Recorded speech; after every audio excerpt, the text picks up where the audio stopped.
எல்லா காலமும் ஆராதனையும் புகழும் ஆட்சியும் உண்டாக கடவது. நிலையான புகழுக்குரிய தூய்மை மிகு நற்கருணைக்கு எல்லா காலமும் ஆராதனையும் புகழும் ஆட்சியும் உண்டாக கடவது. நிலையான புகழுக்குரிய தூய்மை மிகு நற்கருணைக்கு எல்லா காலமும் ஆராதனையும் புகழும் ஆட்சியும் உண்டாக கடவது.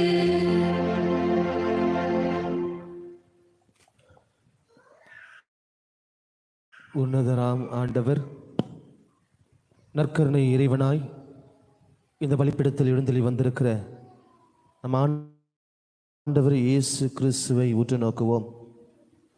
இந்த மாலை வேளையிலே இறைவனுடைய பிரசன்னம் எழுந்தள்ளி வந்திருக்கிறது. மத்தேயு நற்செய்தி 14ஆம் அதிகாரம் 23வது இறை வார்த்தையில ஆண்டவர் இயேசு கிறிஸ்து மாலை வேளையில் தனிமையான ஒரு இடத்திற்கு சென்று தன் தந்தையோடு ஜெபத்தில் ஒன்றித்திருந்தார் என்று வாசிக்கிறோம். இன்று ஓய்வு நாள், கடவுளுக்கு உகந்த நாள், இறைவனுடைய ஆசீர்வாதத்தை பெற்றுக்கொள்கிற நாள். இந்த நாளில், இந்த மாலை வேளையில் இதோ இந்த 1 மணி நேரம் நம்ம நற்கருணை ஆண்டவரோடு செலவிட போகிறோம். நற்கருணை ஆண்டவர் நம்மை பார்த்து கேட்ட கேள்வி, 1 மணி நேரம் விழித்திருந்து ஜெபிக்க உங்களால் இயலாதா? சீடர்களை பார்த்து கேட்டார் என்றால் அவருடைய சீடர்களை நம்மையும் பார்த்து ஆண்டவர் கேட்கிறார். எனவே இந்த 1 மணி நேரத்தில் ஆண்டவருடைய பிரசனம் நம்மோடு இருக்கிற வேளையில் வார்த்தையினால் ஆராதிப்போம், ஆண்டவரை ஆர்ப்பரிப்போம், அவருடைய வார்த்தைக்கு செவிமடுப்போம். இந்த வேளையில் ஆண்டவருடைய ஆசீர்வாதம் நம்மோடு இருந்து நம்மை வழி நடத்த ஒப்பு கொடுத்து ஜெபிக்க இந்த ஆராதனையிலே பங்கெடுப்போம். அனைவர் எழுந்து நின்று இறைவனுடைய பிரசன்னத்தை ஆராதிக்க ஒப்பு கொடுப்போம்.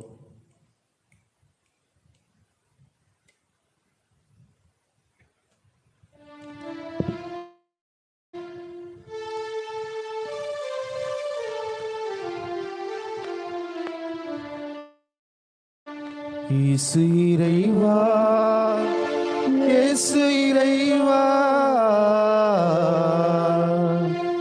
உம்மை நான் ஆராதிக்கின்றேன். இயேசப்பா,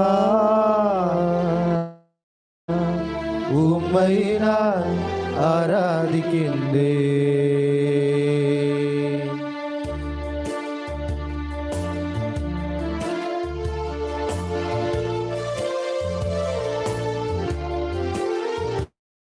நம் மத்தியில ஆண்டவர் எழுந்தருளி வந்திருக்கிறார்.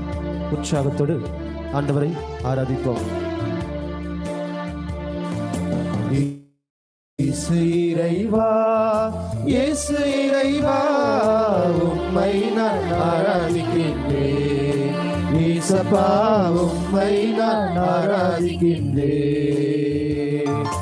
இயேசு இறைவா, இயேசு இறைவா,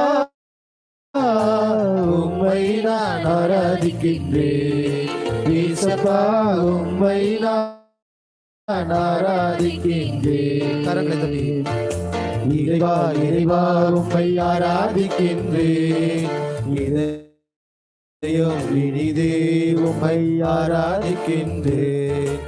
இறைவா, இறைவா, உம்மை ஆராதிக்கின்றேன். இதயம் இனிதே உம்மை ஆராதிக்கின்றேன். இயேசு இறைவா, இயேசு இறைவா, உம்மை நான் ஆராதிக்கின்றேன். இயேசப்பா, உம்மை நான் ஆராதிக்கின்றேன். ஆபிரகாமின் இறைவனை ஆராதிப்போம், ஈசாக்கின் இறைவனை ஆராதிப்போம், யாக்கோபின் இறைவனை ஆராதிப்போம். நம் ஆண்டவர் இறந்தோரின் கடவுள் அல்ல, வாழ்வோரின் கடவுள். அன்று ஆபிரகாமையும் ஈசாக்கையும் யாக்கோபையும் அவர் வழிநடத்தியது போல இன்றும் நம் ஆண்டவர் இந்த நற்கரங்களை வீற்றிருக்கிற உன்னதராம் ஆண்டவர் நம்மையும் நம் குடும்பங்களையும் நம்முடைய வழிமரபினரையும் நம்முடைய சந்ததியினரையும் ஆசீர்வதித்து வழிநடத்தி கொண்டிருக்கிறார். எனவே என்றும் ஆசீர்வதிக்கிற, என்றும் வழிநடத்துகிற இறைவனை ஆராதிப்போம். ஆபிரகாமின் இறைவனை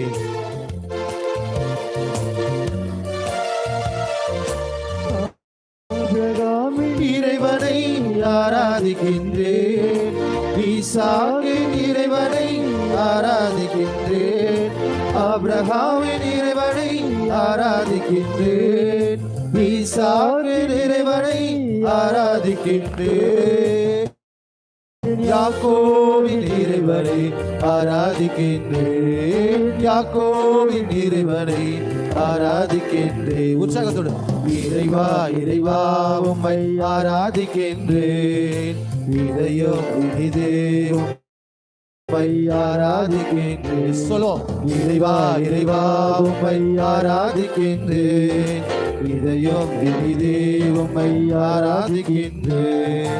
இயேசு இறைவா இயேசு இறைவா உம்மை நான் ஆராதிக்கின்றேன்,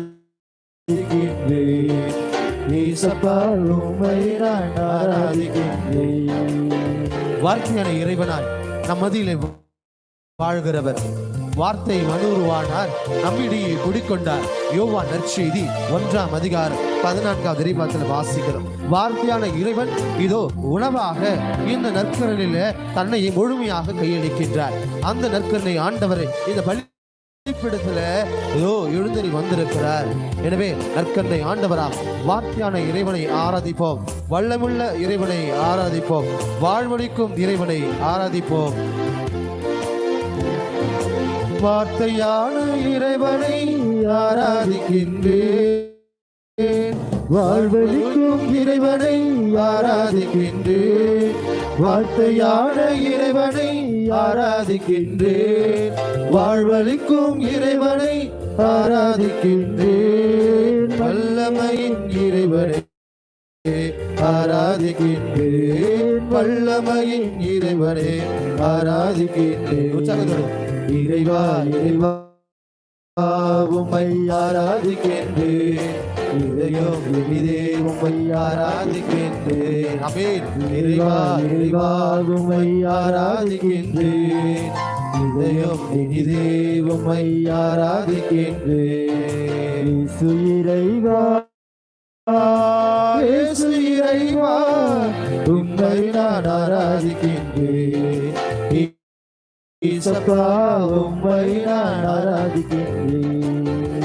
இதை என் நினைவாக செய்யுங்கள். லூக்கா நற்செய்தி 22ஆம் அதிகாரம் 19வது இறைவார்த்தை. அவருடைய நினைவாக ஒவ்வொரு திருப்பலி நிறைவேற்றுகிறோம்.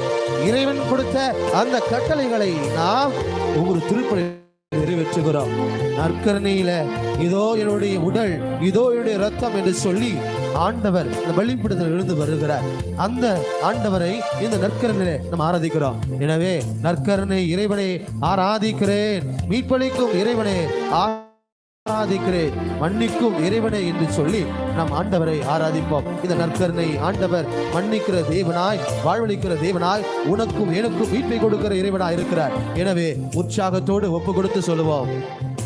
நற்கருணை இறைவனை ஆராதிக்கின்றேன், மீட்பளிக்கும் இறைவனை ஆராதிக்கின்றேன், நற்கருணை இறைவனை ஆராதிக்கின்றேன்,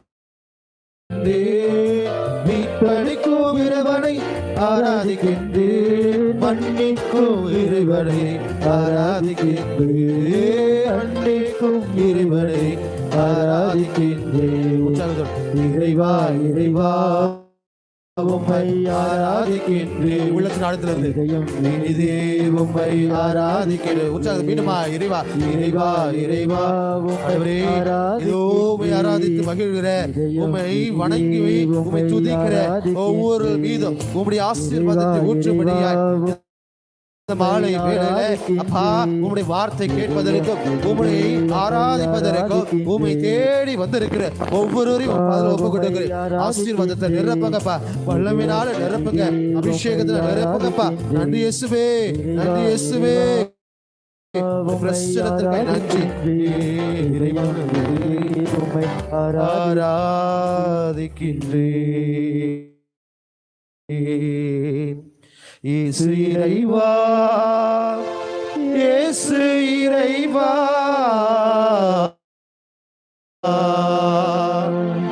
உம்மை நான் ஆராதிக்கின்றேன். இயேசப்பா, உம்மை நான் ஆராதிக்கின்றேன். கரங்களை வைத்து சொல்லுமா, இறைவா இறைவா உம்மை ஆராதிக்கின்றேன். இதயம் இனிதே உம்மை ஆராதிக்கின்றேன். மீண்டுமாய் மீண்டுமாய், இறைவா இறைவா உம்மை ஆராதிக்கின்றேன். இதயம் இனிதே உம்மை ஆராதிக்கின்றேன். ஆண்டவருக்கு ஒப்பு கொடுப்போம். தாயும் தந்தையுமான இறைவா, உம்மை போற்றுகிறோம், துதிக்கிறோம், நன்றி செலுத்துகிறோம், ஆராதிக்கிறோம். ஆண்டவரே, இதோ இந்த ஒரு மணி நேரம் நாங்கள் உம்மை ஆராதிக்கவும், உம்மை ஆண்டவரை நாங்கள் மாட்சிப்படுத்தவும், மகிமைப்படுத்தவும் இந்த மாலை வேலையை, இந்த மாலை நேரத்தை எங்களுக்கு கொடுத்திருக்கிறீரே, அதற்காய் நன்றி. ஆண்டவரே, உம்முடைய பிரசன்னத்துக்குள்ளாக நாங்கள் இருக்கிறோம் என்பதை உணர்ந்து கொள்ள எங்களுக்கு கிருபை செய்யும்படியாய் ஒப்பு கொடுக்கிறேன்.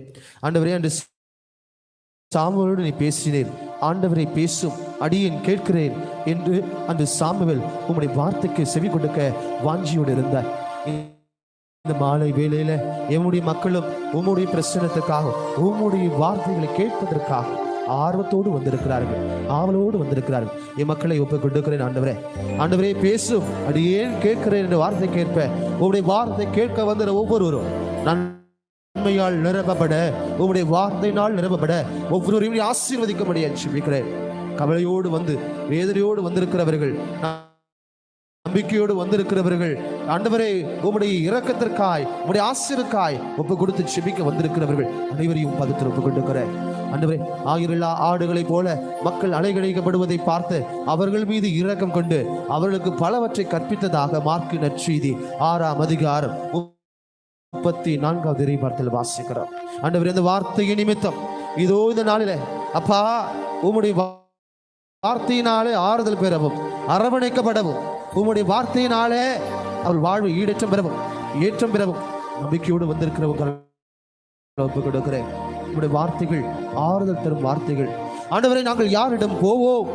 வாழ்வதலும் நிலை வாழ்வதலும் வார்த்தைகள் உம்மிடம் தானே உள்ளன என்று யோவான் 6ஆம் அதிகாரம் 68வது இறைவார்த்தையில எவ்வாறு பேதுரு உம்மிடத்துல சரணடைந்தாரோ அதே போல என்னுடைய மக்களையும் பாதத்தில் ஒப்புக் கொடுக்கிறேன். ஆண்டவரே, இதோ உம்முடைய வார்த்தையினாலே அவர்களை புதுப்பித்துக் கொள்ள, உம்முடைய வார்த்தையினாலே அவர்கள் ஆற்றல் பெற, சக்தியை பெற நீ தொடுவீரா.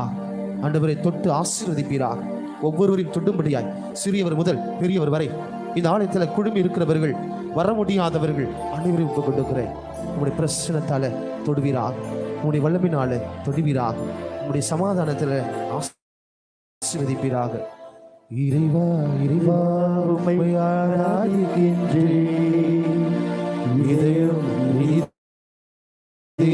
உம்மை ஆராதிக்கின்றேன். இறைவா இறைவா உம்மை ஆராதிக்கின்றேன். இதயம் இனிதே உம்மை ஆராதிக்கின்றேன். இயேசுவுக்கே புகழ், இயேசுவுக்கே புகழ், இயேசுவுக்கே நன்றி, இயேசுவுக்கே நன்றி. மரியே வாழ்க, மரியே வாழ்க. அனைவரும் அமர்வோம்.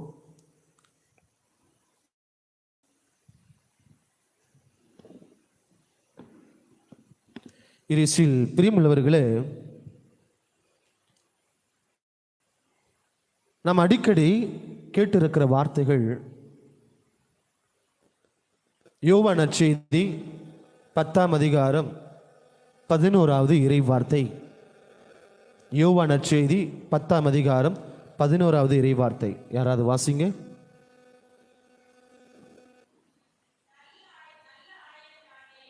நல்ல ஆயன் நானே, நல்ல ஆயர் தம் ஆடுகளுக்காக உயிரையே கொடுப்பார். இயேசுவில் பிரியமுள்ளவர்களே, ஆயர் அப்படின்னா யாரு? நல்ல ஆயர் நானே அப்படின்னு இன்னைக்கு வார்த்தையை வாசிக்க கேட்டோம். யோவான் நற்செய்தி 10ஆம் அதிகாரம் 11வது வார்த்தை. ஆயன் அப்படின்னா யாரு? ஆயன் யாரு? ஆடுகளை மேய்ப்பவர். ஆடுகளை மேய்ப்பவரை ஆயன் என்று சொல்வார். அப்புறமா ஆயன் என்பவர் யார்? ஆடுகளை மேய்க்கிறவர் ஆயன். அப்புறம் வேற யாரு? ஆடுகளை மேய்ப்பவர். சரி, ஓகே. அப்புறம் யாரு? வேற யாருமே ஆயர் கிடையாதா? திருவிழா நடக்குது, உறுதி பரிசு கொடுக்குறீங்க, அப்ப யாரை கூப்பிடுவீங்க? ஆடு மேய்க்கிற போய் கூப்பிடுவீங்க? ஆயர் தானேங்க. அப்ப ஆடு மேய்க்கிற ஏப்பா எங்க பங்குல வந்து திருவிழா நடக்குது, எங்க பிள்ளைகளுக்கெல்லாம் உறுதி பூசல் கொடுக்கணும், அதனால ஆடு மேய்க்கிறவங்க வேணும்னு சொன்னாங்க, இங்க வரியாப்பா கொஞ்சம் வந்துட்டு போறீங்க சொல்லுவீங்களா? அப்ப யாரை கூப்பிடுறீங்க? அப்ப நான் கேட்டா என்ன, யாருமே ஆயர் அப்படி கேட்டா ஆடுகளை மேய்ப்பவர். இது யாருமே ஆயர் இல்லையா? நம்ம வழி நடத்துறவர் என்ன சொல்லுவோம்? யாருன்னு சொல்லுவோம்? ஆயர். Praise the Lord.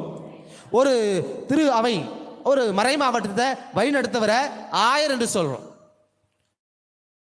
அடுத்தது ஆயர் இந்த பங்கு பொன்னேரி ஒரு பங்கு, இந்த பங்கை யார் வழி நடத்துறா? முன்னின்று வழி நடத்துறது யாரு? யாரு? பங்கு தந்தை. அந்த பங்கு தந்தை யாரு? அவர் ஒரு ஆயர். ஓகேங்களா?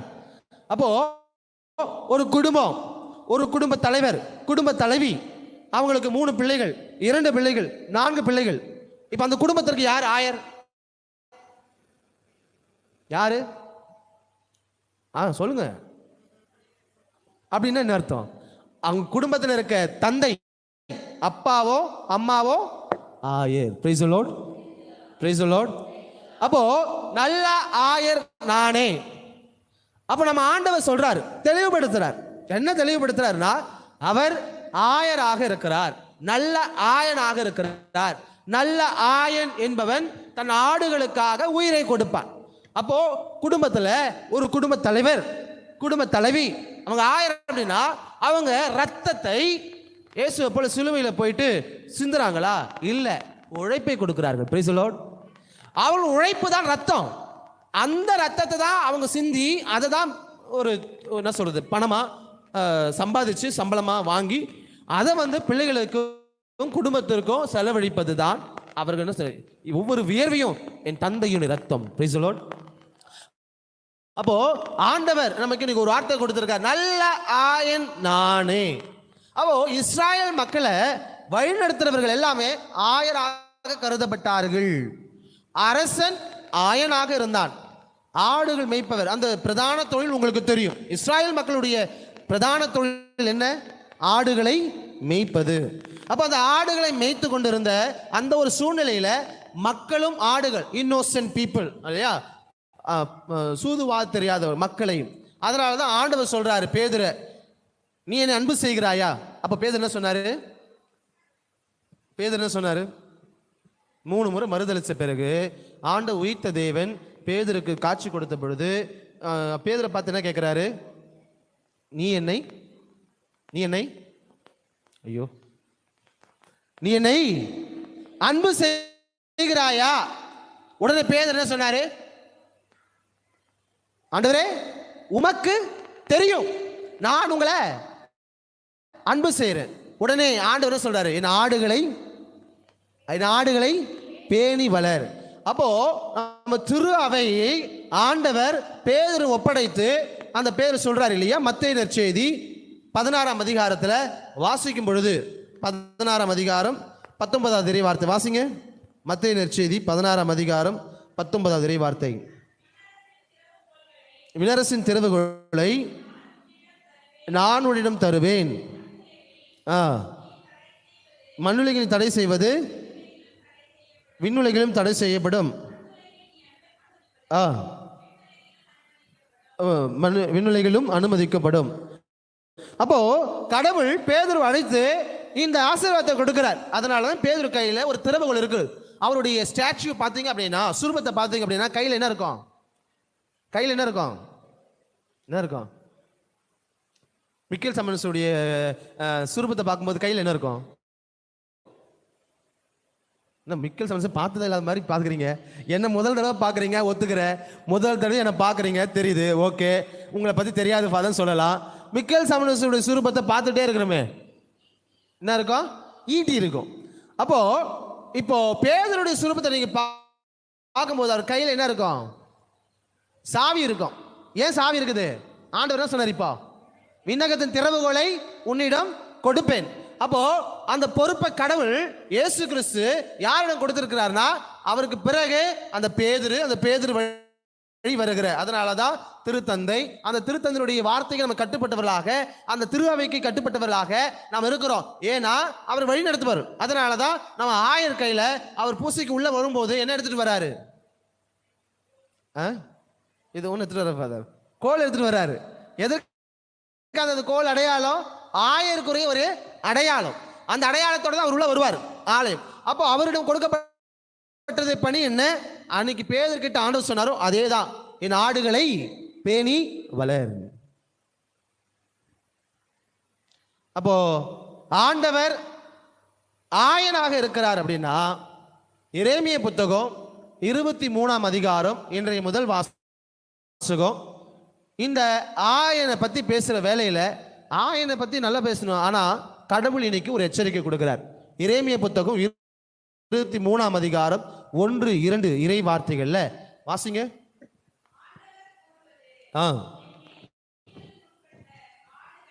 என் மேய்ச்சலுக்கு உட்பட்ட ஆடுகளை அழித்து சிதறடிக்கும் ஐயோ கேடு.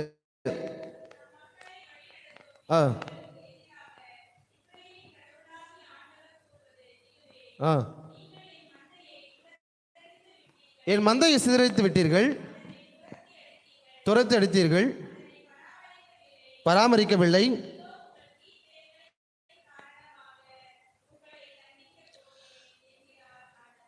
இது சுப்ரீம் உள்ளவர்களே, பாவசேகம் செய்ய விருப்பம் உள்ளவர்கள் அருட்தந்தை வெளியிலே பாவசனம் கேட்க தயாராக இருக்கிறார். இந்த வாய்ப்பை பயன்படுத்திக் கொள்ளுமாறு உங்களை அன்போடு கேட்டுக்கொள்கிறேன். அப்போ ஆண்டவர் ஆயரை பத்தி பெருமையா சொல்லிட்டு இன்னைக்கு இந்த ஆயரை பத்தி ஒரு ஐயோ கேடு அப்படின்ற ஒரு வார்த்தையை எரேமியா இறைவாக்கினர் வழியாக கடவுள் பயன்படுத்துறாரு. ஏன் இந்த வார்த்தையை பயன்படுத்துறார்?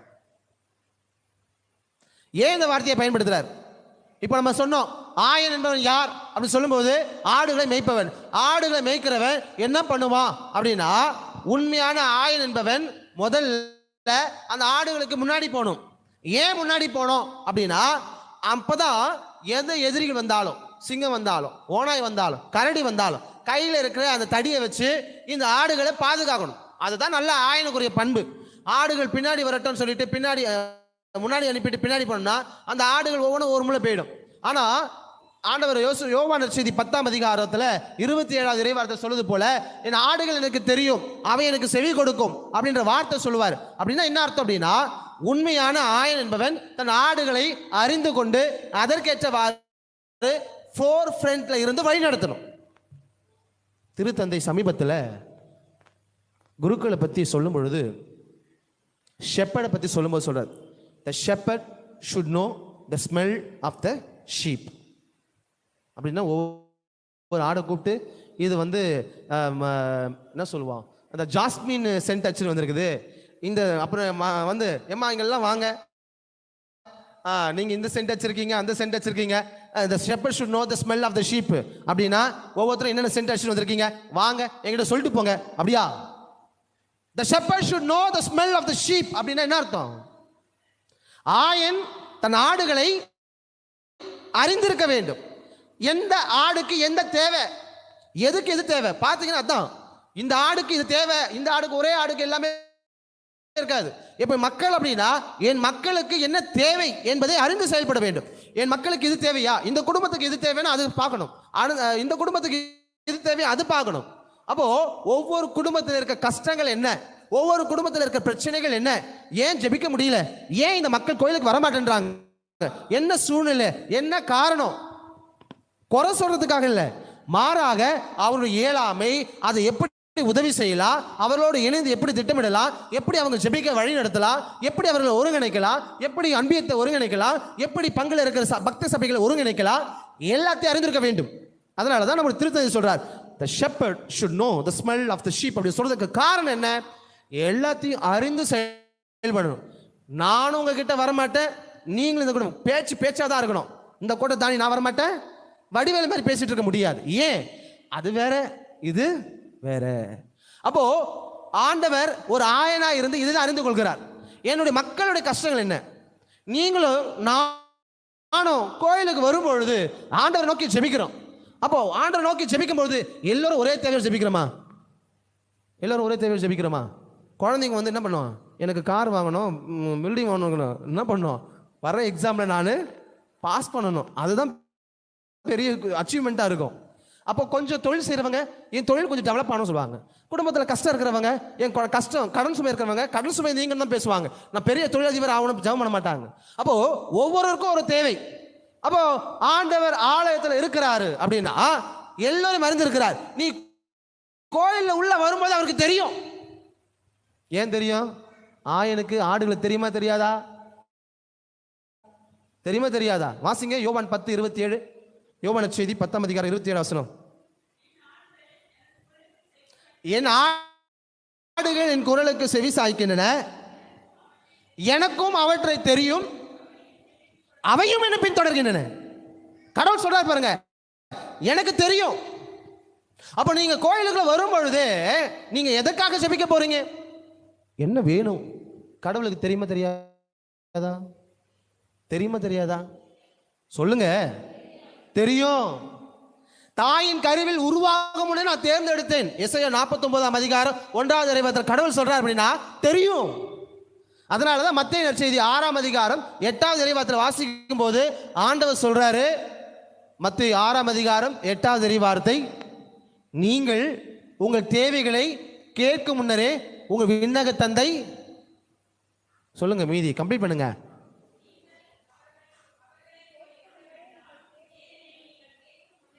நீங்கள் கேட்கும் முன்னரே உங்கள் தேவையை உங்கள் தந்தை அறிந்திருக்கிறார். எவ்வளோ அழகான வார்த்தைகள் பாருங்க. நீங்க ஆலயத்துக்குள்ள வரும் பொழுது நீ என்ன கஷ்டத்தோட வர, என்ன வேண்டுதலோட வர, எந்த விண்ணப்பத்தை வச்சிருக்கிற, எவ்வளவு லிஸ்ட் வச்சிருக்கிற, எல்லாமே கடைக்காரனுக்கு தெரியாது. கடைக்காரனுக்கு நீ எழுதி வச்சிருக்கிறது உனக்கு தான் தெரியும், கடைக்காரன் தெரியாது. ஆனா நீங்களும் நானும் ஆலயத்தில் வரும்பொழுது உன் லிஸ்ட் எவ்வளவு பெருசுன்னு யாருக்கு தெரியும்? யாருக்கு தெரியும்? கடவுளுக்கு தெரியும். அதனால தான் சொல்றார், என் ஆடுகளை நான் அறிந்திருக்கிறேன். அப்போ அறிந்திருக்கிற நல்ல ஆயனாம் ஆண்டவர் எதற்காக? ஐயோ கேடு. ஆயர் என்பவர் மக்களை வழிநடத்துவ இருக்க வேண்டும். ஏன் இந்த வார்த்தையில ஆண்டவர் கோபமா சொல்றாரு? ஐயோ கேடு ஏன் இந்த வார்த்தையை யூஸ் பண்றாரு அப்படின்னு நம்ம கொஞ்சம் யோசிக்கணும். பிரியமுள்ளவர்களே, எரேமியா காலத்தில் இருந்த அரசர்கள் 3 முக்கியமான அரசர்கள், செதேக்கியா, யோவாகாசு, யோயாக்கின். இந்த அரசர்கள்லாம் இஸ்ரேல் மக்களை வழிநடத்துறாங்க. இந்த அரசர்கள் தொடக்கத்தில் மக்கள் மீது அக்கறை உள்ளவர்களாக இருந்தார்கள். காலப்போக்கில் அந்த நல்ல விஷயம் தெரிஞ்சுங்க, நமக்கு ஏதாவது ஒரு கஷ்டம்னா தான் அந்த கஷ்டத்தில் எப்படி கடவுள் வழி நடத்தினா உணர்ந்து கொள்ள முடியும். நமக்கு கஷ்டமே இல்லைன்னா அந்த வழி நடத்தலை உணர்ந்து கொள்ள மாட்டோம். இந்த இஸ்ராயல் மக்கள் அடிமையாக இருந்து அந்த அடிமைத்தனத்திலிருந்து விலகி ஆண்டவர் வழி நடத்தி பாலும் தேனும் இடத்த கொடுத்து அந்த இடத்துல போய் செட்டில் ஆகி அங்கே வாழ ஆரம்பிக்கும் பொழுது எப்படி மூதாதையரை ஆண்டவர் ஆசீர்வதிச்சாரு, தங்களுடைய மூதாதையர்களை, தங்களுடைய ஃபோர் ஃபாதர்ஸை கடவுள் எப்படி ஆசீர்வதிச்சு கொண்டு வந்தாரு, அதை கொஞ்சம் கொஞ்சமாக மறக்க ஆரம்பிச்சாங்க. அதனால என்னாச்சு?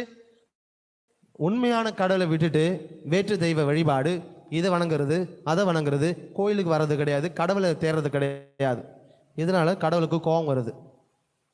அப்போ யார் இவங்களை வழி நடத்தணும்? அரசர்கள் தான் வழி நடத்தணும். அந்த அரசர்கள் என்ன பண்றாங்க? அப்பயே கேட்குறாங்க கடவுள் கிட்ட. மக்கள் கேட்கும்போது கடவுள் சொல்வார், இந்த பாருங்க, நான் தான் உங்களை வழி நடத்துறேன், எதுக்கு நீங்க அரசலை கேட்குறீங்க? இல்லை இல்லை, எங்களை ஆட்சி செய்யறதுக்கு அரசல் வேணும். 1 சாமுவேல் புத்தகத்தில் 8ஆம் அதிகாரத்தில் 6வது இறை வார்த்தை வாசிங்க அப்படின்னா, இந்த இஸ்ராயல் மக்கள் கடவுள்கிட்ட போய் கேட்பாங்க. நம்ம சாமுவேல் இறைவாக்கினரையே கேட்பாங்க, எங்களுக்கு ஒரு அரசர் வேணும். ஏன்? அவர் எங்களுக்கு முன்னாடி இருந்து போராடணும், சண்டை போடணும், சண்டை போட்டு எங்களை காப்பாற்றணும். எங்களுக்கு ஒரு அரசர் இருந்தால் தான் வழி நடத்துவார். அவர் பேச்சு நாங்கள் கேட்போம். பா, கடவுளுடைய பேச்சை கேளுங்க, கடவுளுடைய பேச்சை கேட்டு நடங்கப்பா அப்படின்னு சொன்னா இவங்க கேட்க மாட்டாங்க.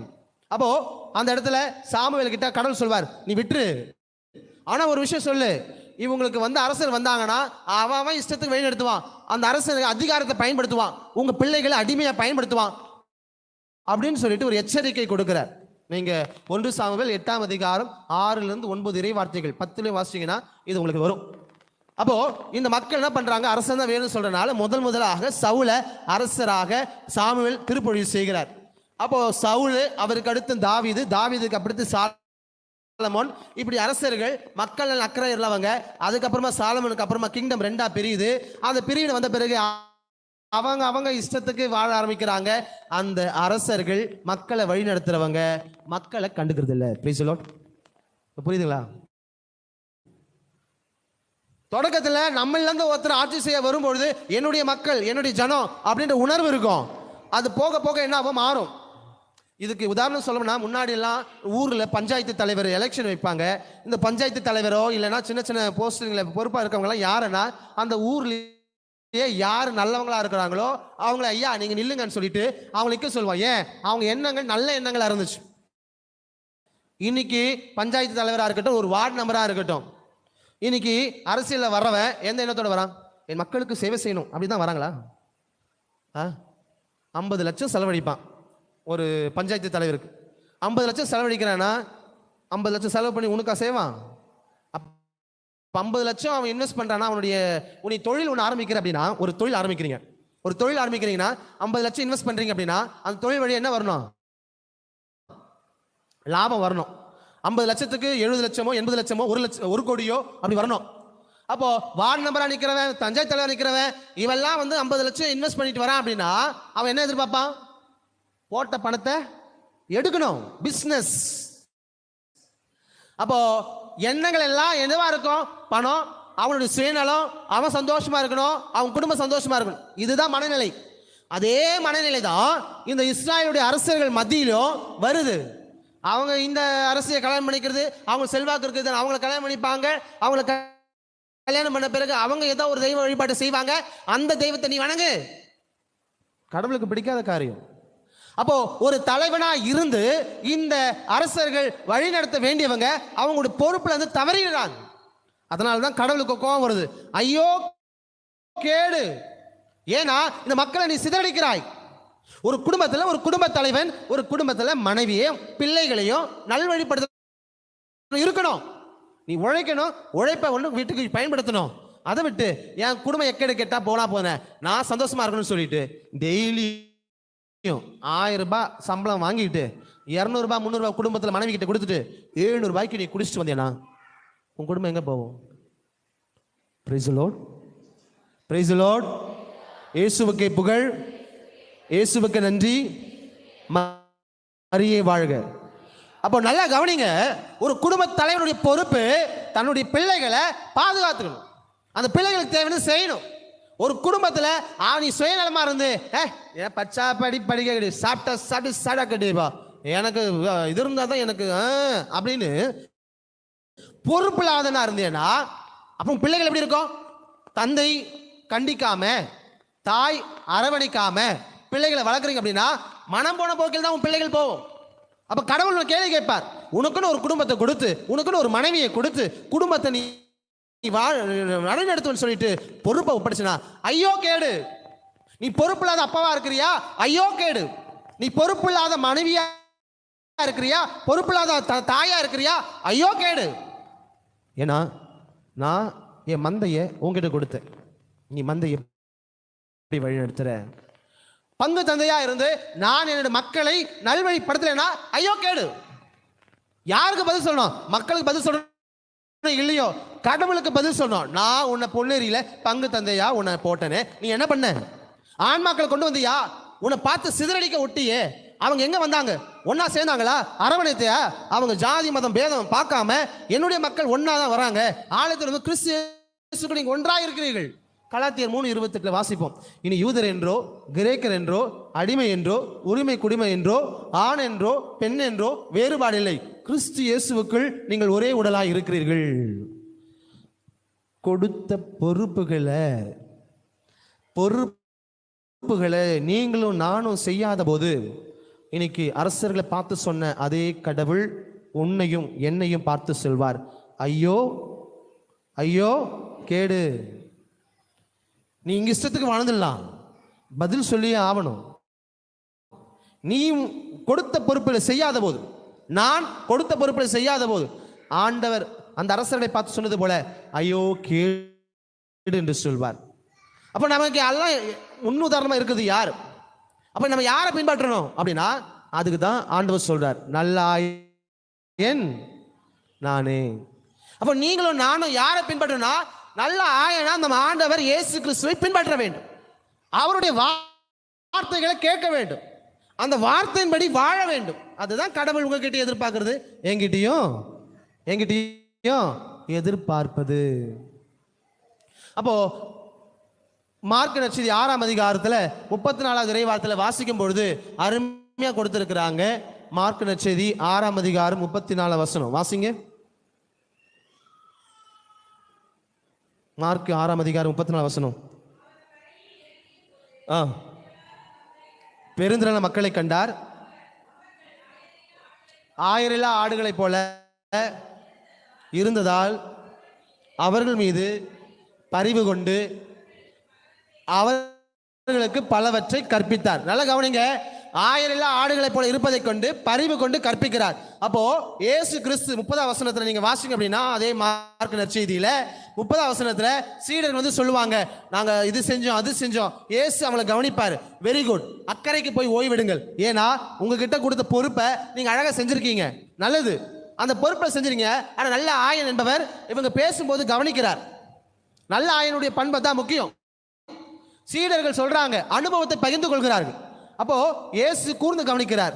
அவங்க சொன்னதை விட இன்னொரு விஷயத்தையும் நோட் பண்றாரு, என்னன்னா அவங்க ஓய்வு இல்லாம இருக்கிறாங்க. இப்போ ஓய்வு இல்லாம இருக்கிறவங்களை பார்த்து ஆண்டவர் என்ன சொல்றாரு, அக்கறைக்கு போய் சற்று சற்று ஓய்விடுங்கள்.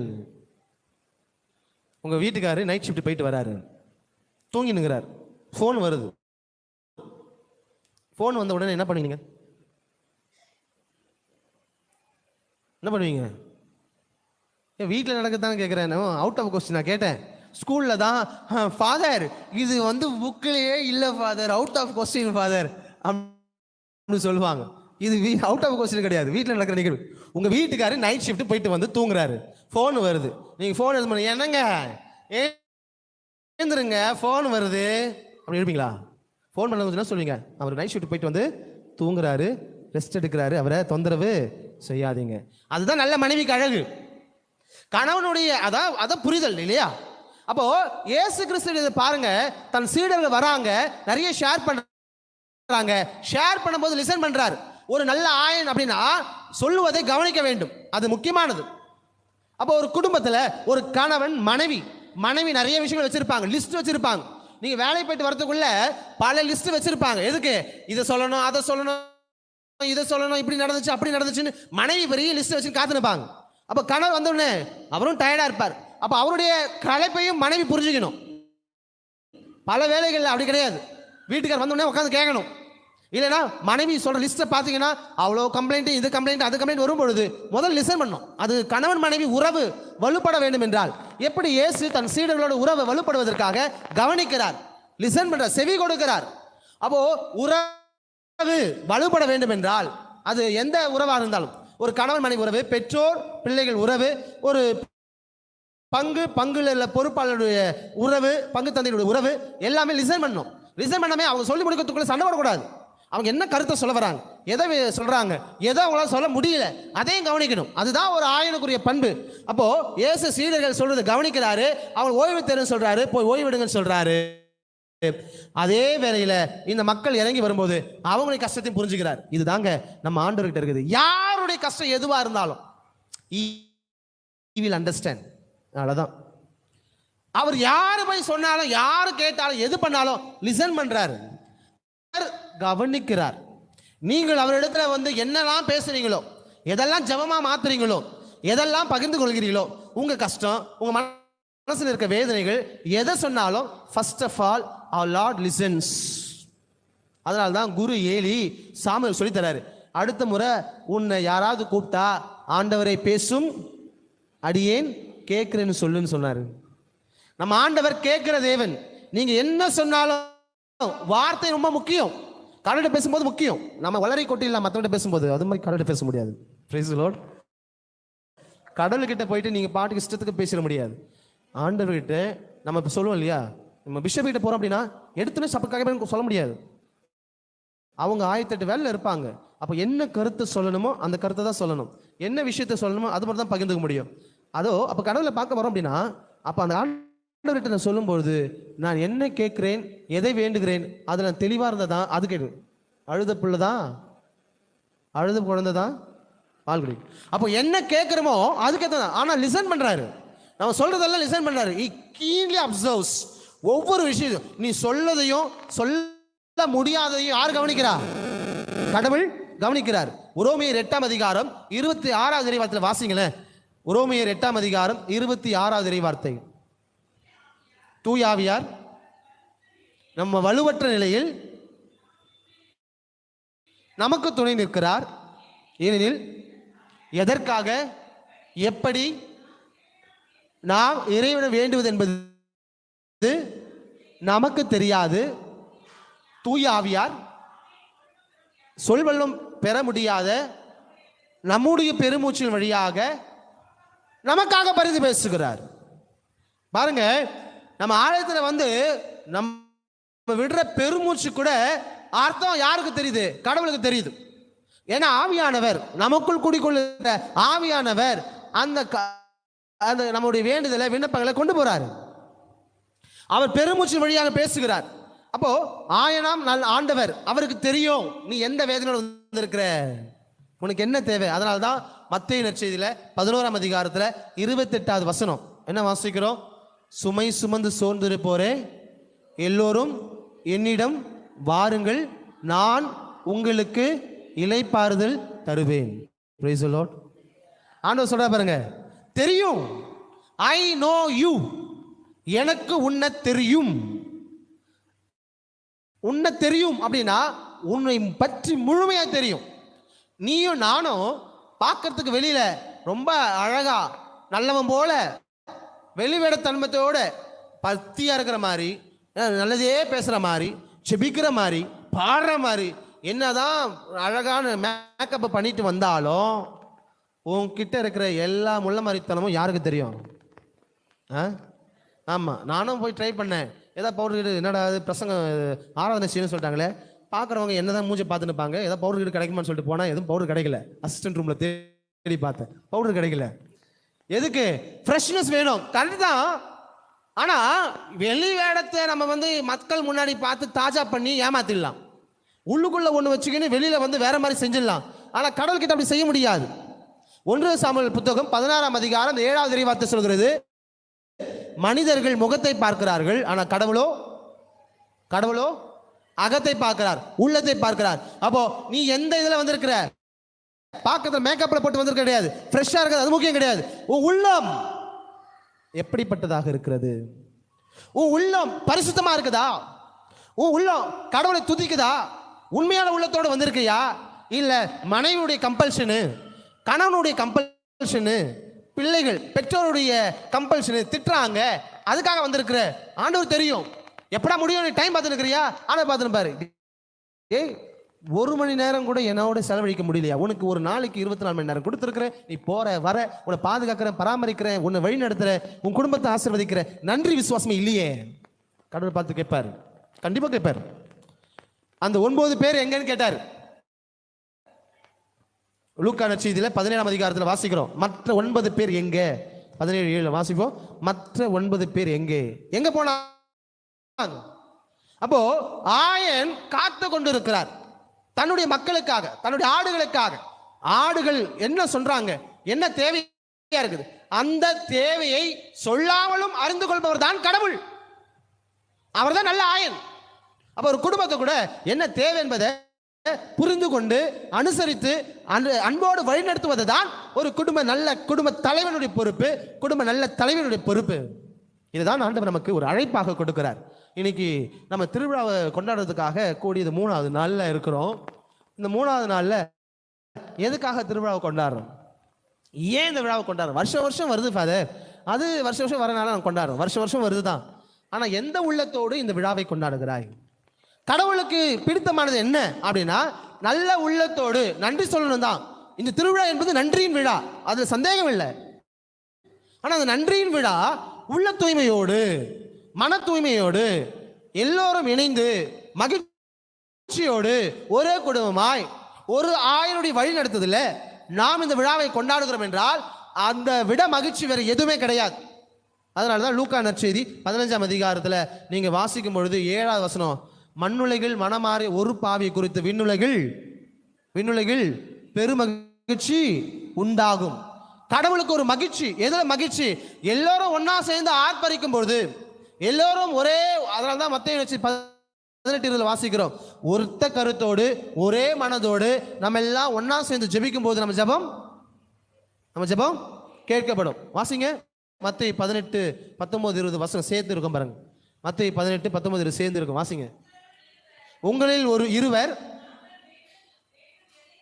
தாங்கள் வேண்டும் எதை குறித்தும் மன ஒத்திருந்தால் விண்ணுலகில் இருக்கும் தந்தை அதை அவர்களுக்கு அருள்வார். மனம் ஒத்திருந்தால். அப்போ ஒரு திருவிழா என்பது எல்லோரும் ஒரே மனநிலை. என்ன மனநிலை? ஆண்டவருக்கு நன்றி செலுத்துவது. இதுதான் எல்லோருடைய ஒரே மனநிலை. இந்த நன்றி செலுத்துகிற வேளையில் நாம் ஒன்று சேர்ந்து துதித்து ஆராதித்து ஒப்பு கொடுக்கிற எல்லா விண்ணப்பங்களும் எல்லா வேண்டுதலும் நிறைவேற்றப்படும். சந்தேகமே இல்லை. எல்லாமே ஆசீர்வாதமாய் மாறும். ஆண்டவர் நிச்சயமாக பார்ப்பார். பார்க்கிறவர் இவங்க எந்த நிலையில் எல்லாருமே ஒரே வந்திருக்கிறாங்க, ஒன்னா வந்திருக்கிறாங்க. எனக்கு இதை விட சந்தோஷம் வேற எதுவும் கிடையாது. ஏன்னா என் ஆடுகள் நான் அறிந்திருக்கிறேன், இந்த ஆடுகள் என்னை அறிந்திருக்கிறது. ஆயனை அறிந்தவர்களால தான் இன்னைக்கு ஆயனுக்கு நன்றி சொல்ல வந்திருக்கிறாங்கன்னு சொல்லி கடவுள் மகிழ்ச்சி அடைவார். பிரியமுள்ளவர்களே, இந்த நாளில் இந்த ஆராதனையில் ஆண்டவருக்கு நன்றி சொல்லும் வேளையில் நாம் நம்முடைய நிலையை உணர்ந்து பார்ப்போம். நம் குடும்பங்களில் நமக்கு கொடுக்கப்பட்ட பொறுப்புகளை நான் எவ்வாறு செய்கிறேன்? பங்குல ஒரு பொறுப்பை கொடுத்துருக்குறாங்கன்னா அந்த பொறுப்பை நான் எப்படி செய்கிறேன்? சிதறி இடித்து போவது கிடையாது, பிரிவினை உண்டாக்குவது கிடையாது, என்னுடைய சுயநலத்துக்காக பயன்படுத்துவது கிடையாது. நான் கொடுத்த பொறுப்புகளை, கடவுள் எனக்கு கொடுத்த பொறுப்புகளை நான் எப்படி செய்கிறேன்? ஒருங்கிணைத்து ஒன்றிணைந்து ஒரு குடும்பமாய் இணைந்து மகிழ்ச்சியோடு கொண்டாடுவது கடவுளுக்கு உகந்தது. அதே தான் குடும்பம் ஜெபம் பண்ணி பாருங்க, எந்த தீய சக்தியும் குடும்பத்தை நெருங்காது, வாதை உன் கூட அது தணுகாது. எப்போ நீ குடும்பம் ஜெபிக்கும் பொழுது வேலை வேலை வேலை ஓடிட்டு நீ ஜெபிக்காம, உன் மனைவி ஜெபிக்காம, உன் பிள்ளைகள் ஜெபிக்காம இருந்தாங்கன்னா நோய் எதிர்ப்பு சக்தி குறையிற போலதான். உங்கள் ஜெபம் குறையுதா? உங்க வீட்டில் நோய் எதிர்ப்பு சக்தி குறையுதுன்னு அர்த்தம். உடல்ல நோய் எதிர்ப்பு சக்தி இருந்தாதான் நோய்களை எதிர்த்து கொள்ள முடியும். ஒருவேளை நோய் எதிர்ப்பு சக்தி குறையுது அப்படின்னா என்ன நோய் வருமோ அத்தனை நோயும் வரும். அத்தனை நோயும் வந்துச்சுன்னா நம்மளால நிற்க முடியாது. அதே போலதான் நம்ம ஒரு குடும்பத்திற்கு நோய் எதிர்ப்பு சக்தி ஜெபம். என்னைக்கு ஜெபம் குறையுதோ, எப்போ ஜெபம் குறையுதோ அன்னைக்கே நீங்க தயாராகிடலாம். உங்களுக்கு எதிராக தீய சக்திகள் செயல்பட ஆரம்பிக்குது. உங்களுக்குள்ள பிரச்சனைகள் வரும், கணவன் மனைவிக்குள்ள பிரச்சனை வரும், நிம்மதி இழப்பீங்க, சமாதானத்தை இழப்பீங்க. ஏன்? ஜபத்தை விட்டு நீங்க விலகி போறீங்க, கடவுளை விட்டு விலகி போறீங்க. எல்லாம் கிடைச்சது பிறகு நீங்க கடவுளை துதிக்காம ஆராதிக்காம அவரை மறந்துட்டு நீ போறீங்க அப்படின்னா அதற்கான பலனை நீங்களும் நானும் தான் அனுபவிக்கணும். அதனால இன்னைக்கு ஆண்டவர் வாய்ப்பை கொடுத்திருக்கிறார், ஆசிரத்தை கொடுத்திருக்கிறார். நன்றி சொல்லவும், விடுதலை பெற்றுக்கொள்ளவும், மன தூய்மையோடு நாம் திருப்பலியில் பங்கெடுத்து ஜெபிக்கவும், இன்னுமான ஆசீர்வாதமான வாழ்க்கை வாழவும் இறைவன் கொடுத்திருக்கிற அந்த ஆசீர்வாதம் இந்த நற்கருணை. இந்த நற்கருணை பவனியில் ஒவ்வொரு திருப்பலியிலும் பங்கெடுக்கிறோன்னா ஒவ்வொரு திருப்பலியும் ஆசீர்வாதத்தின் திருப்பலி. அந்த ஆசீர்வாத திருப்பலியில் எந்த அளவுக்கு நம்ம பக்தியோடு பங்கெடுக்கிறோம், எந்த அளவுக்கு உள்ள தூய்மையோடு பங்கெடுக்கிறோம், அந்த பலி செலுத்துவதன் வழியாக நாம் இறைவனை ஆசீர்வாதத்தை மிக அதிகமாகவே பெற்றுக்கொள்கிறோம் என்பதை உணரும் பொழுது நம் குடும்பம் பாதுகாக்கப்படும், பராமரிக்கப்படும். நல்ல நம் ஆண்டவர் நம்மை முன்னணி வழிநடத்துவார். நம்ம குடும்பத்துக்கு எதுவும் வராது. ஏன்னா he is the head of my house. என்னுடைய வீட்டினுடைய தலைவர் அவர் தான். கடவுள் முன்னாடி இருக்கும்போது நான் இதை குறித்து கவலைப்படுதல. அதனால தான் திருப்பாடல் 23 அழகா வாசிக்கிறோம். சாவின் இருள் சூழ் பள்ளத்தாக்கில் நான் நடக்க நேர்ந்தாலும் நீர் என்னோடு இருப்பதால் எத்தீங்கிற்கும் அஞ்சிடேன். திருப்பாடல் 23 ஆயனை பற்றி தான் சொல்கிறோம் இல்லையா? நல்லாயன் நானே. அங்கே ஆயர் அதுதான். எப்போல்லாம் அந்த குடும்பத்தில் யாரெல்லாம் கடவுளுடைய வார்த்தைக்கு செவி கொடுக்குறாங்களோ, கடவுளுடைய வார்த்தை இப்படி வாழ்கிறாங்களோ, அவங்களுக்கெல்லாம் ஆயனாக நம்ம ஆண்டவர் முன்னாடியே இருப்பார். முன்னாடி இருந்து வழி நடத்துவார்.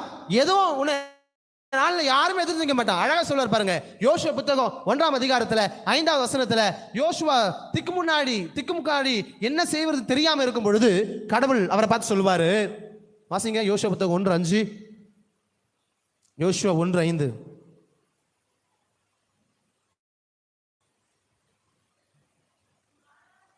உன் வாழ்நாள் முழுவதும் எந்த மனிதனும் உன்னை எதிர்த்து நிற்க மாட்டான்.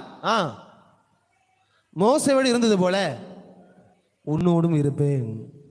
இதாங்க நமக்கு ஆண்டவர் சொல்ற வாக்குறுதி. அவர் பரிசுத்த ரத்தத்தை நம்ம மீட்டு கொண்டு இருக்கிறார். ஆயன் தன் ஆடுகளுக்காக தன் உயிரை கொடுப்பான். அவர் உயிரை கொடுத்து மீட்டு கொடு. தன் நண்பர்களுக்காக உயிரை கொடுப்பதை விட வேலை அன்பு எதுவுமே இல்லை. ஆண்டவர் சொல்லியிருக்க வார்த்தை. அவர் அந்த உயிரை கொடுத்து ரத்தத்தினாலே உங்களை என்னையும் விலை கொடுத்து மீட்டு இருக்கிறார். விலை கொடுத்து மீட்டு இருக்கிறார் என்றால் அவருடைய பரிசுத்த ரத்தம். அன்னைக்கு எப்படி இஸ்ராயல் மக்கள் அந்த எகிப்து தேசத்திலிருந்து அவங்க கடந்து வரும் பொழுது அந்த ஆட்டுக்குட்டியின் ரத்தம் வீடுகளில் தெளிக்கப்பட்ட அந்த குடும்பத்தில் இருக்கிற அந்த முதல் மகன் யாருக்கும் எதுவும் தீங்கு நேர்படாதபடிக்கு கடவுள் காப்பாற்றினாரோ, அதே போல செம்மறி ஆட்டுக்குட்டியாம் இயேசு கிறிஸ்துவின் ரத்தத்தினால நாம் மீட்கப்பட்டிருக்கிறோம். அந்த பரிசுத்த ரத்தம் நம் குடும்பங்களை பாதுகாத்து கொண்டிருக்கிறது. அந்த ரத்தத்தினால் விலை கொடுத்து மீட்கப்பட்டிருக்கிற நாம் ஆசீர்வாதத்தின் பிள்ளைகளாகவே எப்பொழுது வாழ்வோம். ஏனென்றால் நான் மீட்கப்பட்டிருக்கிறேன், கடவுளுடைய பரிசுத்த ரத்தத்தால் மீட்கப்பட்டிருக்கிறேன். அதை உணர்ந்தவர்களாய் இரத்த கோட்டைக்குள்ளே நான் நுழைந்து விட்டேன், இனி எதுவும் அணுகாது, எந்த தீங்கும் தீண்டாது என்ற வரிகளை பாடி ஆண்டவர் இயேசுவின் பரிசுத்த ரத்தத்தினால நம் குடும்பங்களை இறைவன் பாதுகாத்து கொள்ள, மீட்டு கொள்ள, ஆசீர்வதிக்க, இன்று விடுதலை கிடைக்க, சுகமும் கிடைக்க, விடுதலை உண்டாக ஒப்பு கொடுத்து ஜெபிப்போம். அனைவரும் எழுந்து நிற்போம். இரத்த கோட்டைக்குள்ளே நான் நுழைந்து விட்டேன், இனி எதுவும் அணுகாது, எந்த தீங்கும் தீண்டாது.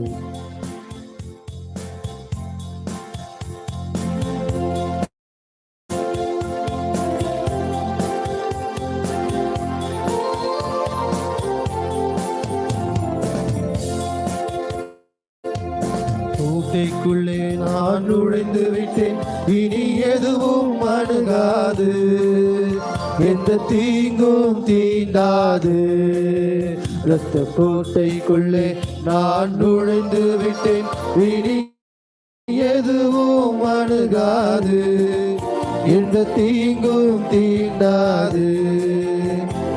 நேசரி ரத்தம் என் மேலே நெருங்காது சாத்தான், நேசரி ரத்தம் என் மேலே நெருங்காது சாத்தான். பாசமாய் சிலுவையில் வலியானார், பாவத்தை வென்று விட்டார். பாசமாய் சிலுவையில் வலியானார், பாவத்தை வென்று விட்டார். கோட்டைக்குள்ளே நான் நுழைந்து விட்டேன், இனி எதுவும் அணுகாது, எந்த தீங்கும் தீண்டாது. இம்மட்டும் உதவின எபினேசரே இனியும் காத்திடுவார். இம்மட்டும் உதவின எபினேசரே இனியும் காத்திடுவார். உலகிலே இருக்கும் அவரை விட என் தேவன் பெரியவரே. உலகிலே இருக்கும் அவரை விட என் தேவன் பெரியவர். இரத்த கோட்டைகளே, இரத்த கோட்டைக்குள்ளே நான் நுழைந்து விட்டேன், விதி எதுவும் அணுகாது, எந்த தீங்கும் தீண்டாது. இரத்த கோட்டைக்குள்ளே நான் நுழைந்து விட்டேன், விதி எதுவும் அணுகாது, எந்த தீங்கும் தீண்டாது. தாய் தன் பிள்ளையை மறந்தாலும் மறவாத என் நேசரே. ஆண்டவர் மறக்காதவர். தாய் தன் பிள்ளை பெற்றோர்கள் மறக்கலாம், தாய் மறவாத இயேசு ஒருவர் உண்டல்ல, ஆண்டவர் மாத்திரமே. ஆயனை போல நடத்துகிறேன், அபிஷேகம் செய்கிறேன். ஆண்டவர் அபிஷேகம் செய்யட்டும். ஆயனை போல நடத்துகிறேன், அபிஷேகம் செய்கிறேன். இரத்த கோட்டைக்குள்ளே ரத்த கோட்டைக்குள்ளே நான் நுழைந்து விட்டேன், விதி எதுவும் அணுகாது, எந்த தீங்கும் தீண்டாது.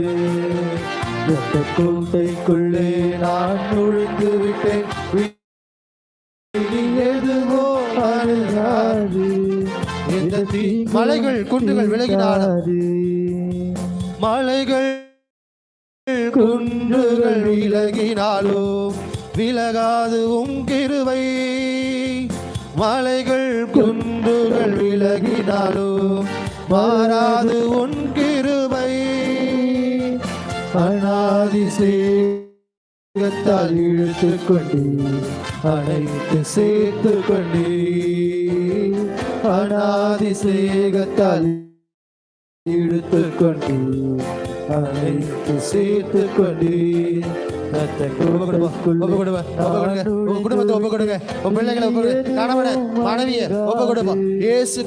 பரிசுத்த ரத்தத்தினால் வேலை எடுத்து பாதுகாத்துக் கொள்ள கட்டளிட முடியாது. ஆண்டவர் தாமே இந்த வேலையில உன்னை குடும்பத்தை ஆசீர்வதிக்க ஒப்பு கொடுப்போமா? ஆண்டவரே, உங்களுடைய விலை மதிப்பில்லாத ரத்தத்தினால எங்களை மீட்டுக் கொண்டீரே, எங்கள் குடும்பங்களை ஆசீர்வதிக்க முடியும். எல்லா விதமான தீய சக்திகளிலிருந்தும் எல்லா தீங்களிலிருந்தும் விடுதலை தரும்படியா, எல்லா விதமான கவலைகளிலிருந்தும் எல்லா விதமான சோர்வுகளிலிருந்தும் விடுதலை தரும்படியா ஜெபிக்கிறேன். இப்படி ஆசீர்வாதத்தை நிரப்பினார் இயேசுவின் நாமத்தில் ஒப்பு கொடுக்கிறேன். நன்றி இயேசுவே. கோட்டைக்குள்ளே நான் நுழைந்து விட்டேன், இனி எதுவும் அணுகாது, இந்த தீங்கும் தீண்டாது. இதோ நம்ம ஆண்டவர் நம்மை ஆசீர்வதிக்கிறவர், நம்மை காக்கிறவர், பாதுகாக்கிறவர், வழி நடத்துகிறவர். இந்த நற்கருணை ஆண்டவர் ஒவ்வொருவரையும் தொட்டு சுகப்படுத்தியிருக்கிறார். அவருடைய பரிசுத்த ரத்தத்தினால நம்ம வேல் எடுத்து பாதுகாத்திருக்கிறார். எனவே நன்றி சொல்லுவோம். உள்ளத்தின் ஆழத்திலிருந்து நன்றி சொல்லுவோம். ஆண்டவரே, உமக்கு நன்றி. இந்த ஒரு மணி நேரம் எங்களோடு தங்கி எங்களை ஆசீர்வதிக்கிறே அந்த கிருபைக்காய் நன்றி அப்பா. என் குடும்பத்தோடு வந்திருக்கிறேன். இயேசுவே, என்னை பாரும், என் குடும்பத்தை பாரும் ஆண்டவரே. சோர்ந்து போகிற நேரங்கள் எல்லாம் எங்களுக்கு உன் வார்த்தையினாலே எங்களுக்கு சோர்வுகளிலிருந்து விடுதலை தருகிறவரே. மனமுடிந்து போகிற வேலைகள் எல்லாம் எங்களுக்கு தேவையான ஆறுதலையும் தேற்றலும் கொடுக்கிறவரே. எங்களை அனுதினமும் கண்ணின் கருவிடி போல நடத்துகிறவரே, உமக்கு கொடான கொடி நன்றி இயேசுவே. இதோ நன்றி பெருக்கோடு வந்திருக்கிறோம் அப்பா, நன்றி உணர்வோடு வந்திருக்கிறோம் ஆண்டவரே. கடந்த ஒரு ஆண்டுகளாக என்னையும் குடும்பத்தையும் பங்கையும் பங்கில் உள்ள ஒவ்வொருவரையும் ஆண்டவரே ஆசீர்வாதத்தை நிரப்பினீரே, அதற்காக நன்றி சொல்லுகிறேன் அப்பா. சொல்லுவோமா? உள்ளத்திலிருந்து சொல்லுவோமா? நினைச்சு பார்ப்போம், நினைச்சு பார்த்து சொல்லுவோம். இவ்வளவு ஆசீர்வாதம். தொழில் வளர்ச்சி கிடைச்சதா? முன்னேற்றம் நடந்ததா? பிள்ளைகளுக்கு ஒரு நல்ல எதிர்கால வாழ்க்கைக்கா ஜெபிச்சு கல்யாணம் நடந்துச்சா? குழந்தை பாக்கியம் கிடைச்சதா? நன்றி சொல்ல எவ்வளவோ காரியங்கள் இருக்குது. பிள்ளைகளுக்கு நல்ல ஸ்கூல்ல வேலை கிடைக்கணும், நல்ல ஸ்கூல்ல படிக்கிறதுக்கு வாய்ப்பு கிடைக்கணும். எத்தனையோ தேவைகள் எல்லாத்தையும் இவர்கிட்ட தான் சொன்னோம். அவர் நம்ம எல்லா தேவைகளையும் கவனித்தார். இதோ இதுதான் தேவையா, நான் பார்த்துக் கொள்கிறேன், கவலைப்படாதே, அஞ்சாதே, நான் உன் கடவுள் என்று சொன்னவர் இக்கட்டான சூழ்நிலைகளில் நம்ம கூட இருந்தாரே, அதுக்கு நன்றி சொல்லுவோம். யாருமே நமக்கு துணையா இல்லை, உறவுகள் இல்லை, நமக்கு கொடுத்து உதவி செய்யறதுக்கு யாருமே இல்லை. ஆனாலும் ஆண்டவரே, நான் ஜெபிச்சேன், மலைகளை நோக்கி கண்களை உயர்த்துவேன், யாரிடமிருந்து உதவி வரும்? விண்ணையும் மண்ணையும் உண்டாக்கு என் தேவனிடத்து உதவி வரும். திருப்பாடல் 121 வாசிப்பது போல அந்த வார்த்தை நம்பிக்கை வச்சப்பா, நீங்க பார்த்துக் கொள்வீங்க. அன்னைக்கு ஆபிரகாம் மட்டும் சொல்லலவா, நானும் என் குடும்பமா ஜெபம் பண்ணும்போது சொன்னோம், இதை என்ன செய்ய போறோம்னு தெரியலப்பான்னு சொன்ன நாங்க, நீங்க பார்த்துக் கொள்வீங்க. அவர்கள் சொன்னாரு, ஆடுகளை பொறுத்தவரையும் பலி செலுத்த ஆடு கடவுள் பார்த்துக் கொள்வார். அந்த சிம்பிள் ஃபெய்த், எளிய விசுவாசம், அந்த எளிய விசுவாசத்தோடு ஜெபிச்ச ஆண்டவரே, நீங்க எனக்கு செவி சாய்ச்சிங்களே. நான் ஒரு மூளை, ஒரு ஒண்ணுமே இல்லாதவன், ஒரு குப்பையா இருந்தாலும் நான் உங்ககிட்ட வரும்பொழுது எனக்கு ஒரு முக்கியத்துவம் கொடுத்தீங்களே.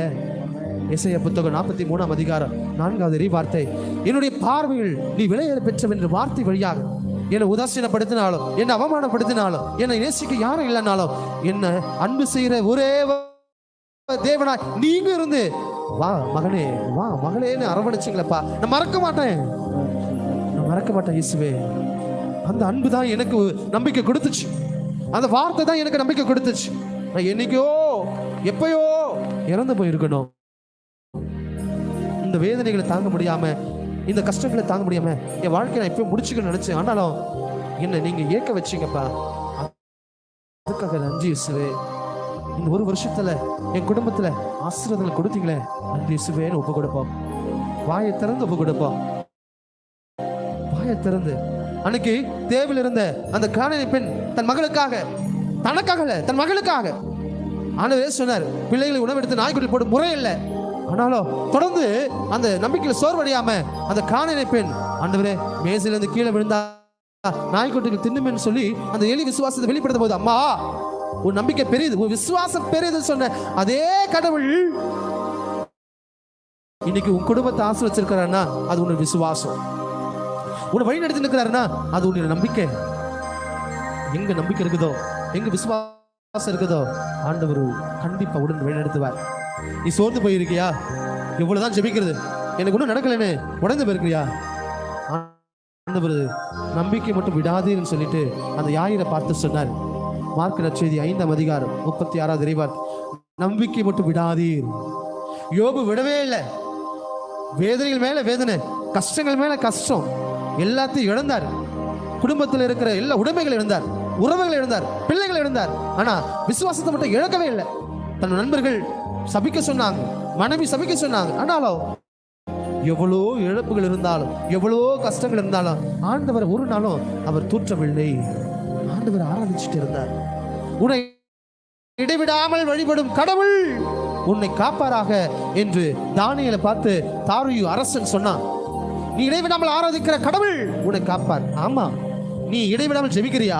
அந்த இடைவிடாமல் ஜெபம் வீணா போகாது. அன்னைக்கு சிங்கத்தினுடைய குகையில தானியேல் தள்ளப்பட்டாலோ ஆண்டவர் அந்த சிங்கத்தின் வாயை கட்டி விட்டார். ஏன்னா இடைவிடாமல் ஆராதிக்கிற தேவன். தானியேல் புத்தகம் 6ஆம் அதிகாரம் 10வது வசனத்துல 3 வேளையும் ஜெபிக்க தவறாமல் தானியேல் ஜெபித்துக் கொண்டு இருந்தார். எதிர்ப்புகள் இருந்தாலும், அரசனை கட்டளை பிறப்பித்தாலும், நீ யாரை வணங்கக்கூடாது, கடவுள் யாரும் கிடையாது, நான் தான் கடவுள், அரச வழிபாடு செய்ய சொன்னாலும் அன்னைக்கு தானியேல் செய்யல. கடவுளிடத்துல நம்பிக்கையோடு இருந்தார். எனக்கு அவர் தான் தேவன், அவர் மாத்திரமே எனக்கு தேவன். அந்த நம்பிக்கை தான் சிங்கத்துக்கு நதியில ஆண்டவர் அவரை காப்பாற்றி வழி நடத்தினார். ஆண்டவருடைய பார்வையில நீயும் நானும் வெளியேற பெற்றுள்ள நம்பிக்கை ஒப்பு கொடுப்போம். என்னென்ன தேவை இருக்குது ஒப்பு கொடுப்போம். உன்னுடைய குரலை கேட்க வந்திருக்கிறார், உன் கண்ணீரை கேட்க வந்திருக்கிறார், உன் கண்ணீரை துடைக்க வந்திருக்கிறார். சித்தமுண்டு சுத்தமாகு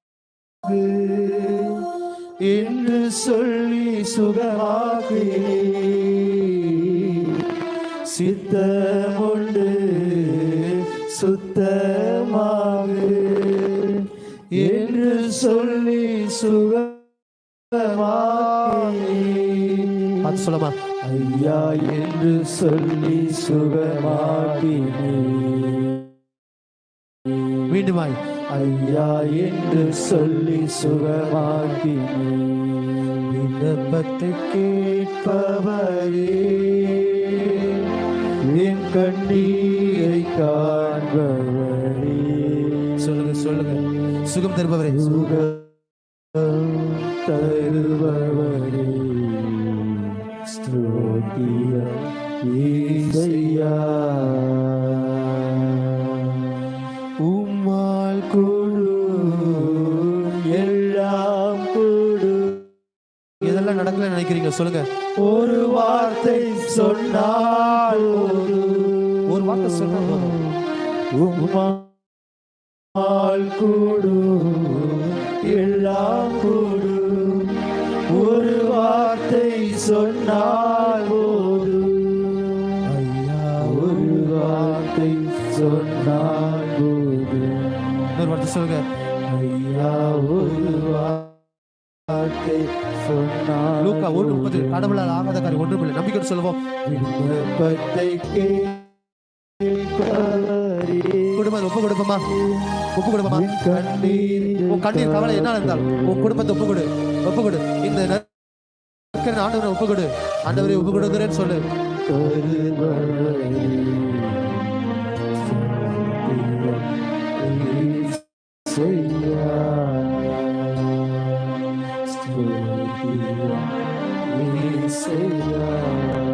ஒரு சில மணித்துளிகள் மௌனமாக, ஒரு சில மணித்துள் மௌனமாக செவிப்போம். இயேசுவேன்னு சொல்லி ஒப்பு கொடுத்து செவிப்போம்.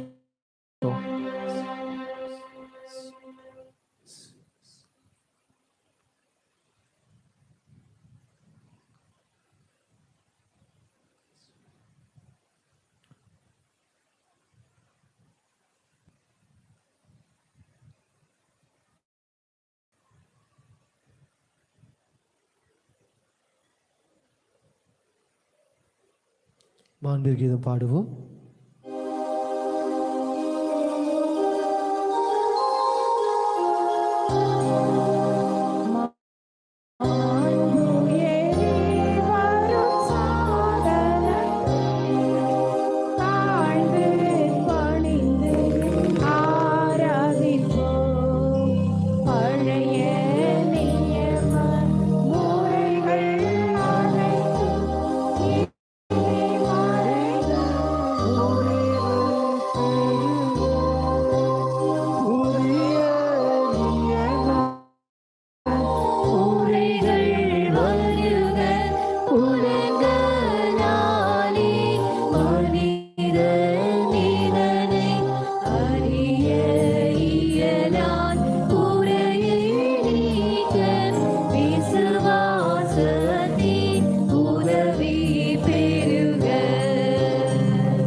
இறைவா, இந்த வியப்புக்குரிய திருவருட்சாதனத்திலே உம்முடைய திருப்பாடு நினைவு எங்களுக்கு விட்டு சென்றி உமது திருவுடல் திருரத்தை வற்றி மறைபொருளை வணங்கும் நாங்கள் உமது மீட்பின் பலனை இடைவிடாமல் கண்டு அனுபவிக்க அருள் புரிவீராக.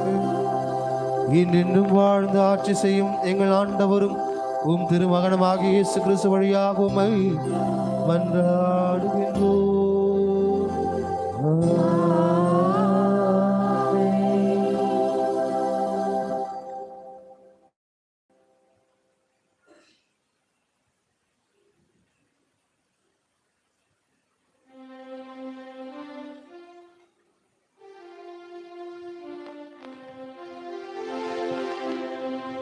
ஆசீர்வதியும் எம்மை ஆசீர்வதியும், ஆசீர்வதியும் எம்மை ஆசீர்வதியும், ஆசீர்வதியும் எம்மை ஆசீர்வதியும், ஆசீர்வதியும் எம்மை ஆசீர்வதியும், ஆசீர்வதியும் எம்மை ஆசீர்வதியும், ஆசீர்வதியும் எம்மை ஆசீர்வதியும், ஆசீர்வதியும் எம்மை ஆசீர்வதியும், ஆசீர்வதியும் எம்மை ஆசீர்வதியும், ஆசீர்வதியும் ஆசீர்வதியும் என்னை ஆசீர்வதியும் ஆசீர்வதியும் என்னை ஆசீர்வதியும் ஆசீர்வதியும் என்னை ஆசீர்வதியும் நிலையான புகழுக்குரிய தூய்மை மிகு கருணைக்கு எல்லா காலமும் ஆராதனையும் துதியும் ஆட்சியும்